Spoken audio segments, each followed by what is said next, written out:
c'est sûr que le livre tourne essentiellement autour de ça. C'est si on résume le livre en deux lignes, c'est la relation père-fils.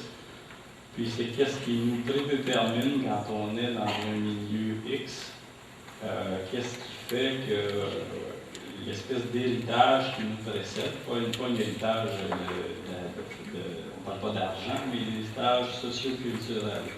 Pourquoi si vous naissez dans une famille qui a de la maladie mentale, donc je ne sais pas moi, vos parents, c'est des vedettes de cinéma ou qui sont dans tel autre domaine, évidemment ça va influencer votre vie.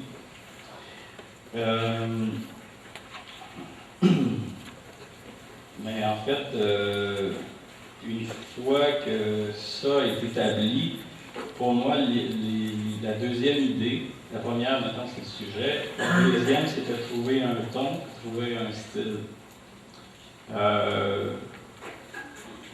Moi, j'aime des auteurs qui ont un style d'écriture très personnalisé, qui ont une phrase personnalisée.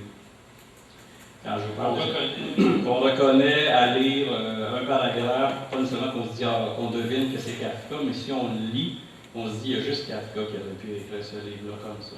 Ça, moi, c'est ce que moi, personnellement, j'aime. Ça ne veut pas dire que c'est le monde qui parle à moi, ça veut dire pas plus ou moins que qui parle d'un autre, mais en tout cas, moi, c'est ce que je recherche dans l'écriture. Il y a ça chez Jacques Ferron, il y a ça chez Régent Ducharme,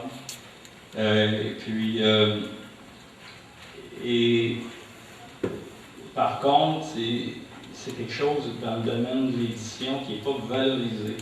On entend régulièrement des critiques de journalistes qui disent, quand ils tombent sur un auteur qui prend la peine de tourner les phrases d'une façon assez particulière, ils disent, c'est un prétentieux, c'est quoi écrire. Ce qui fait que là-dessus, moi, évidemment, je ne les rejoins pas. Moi, j'aime ceux, comme je vous ai nommés, qui vont dans ce genre-là.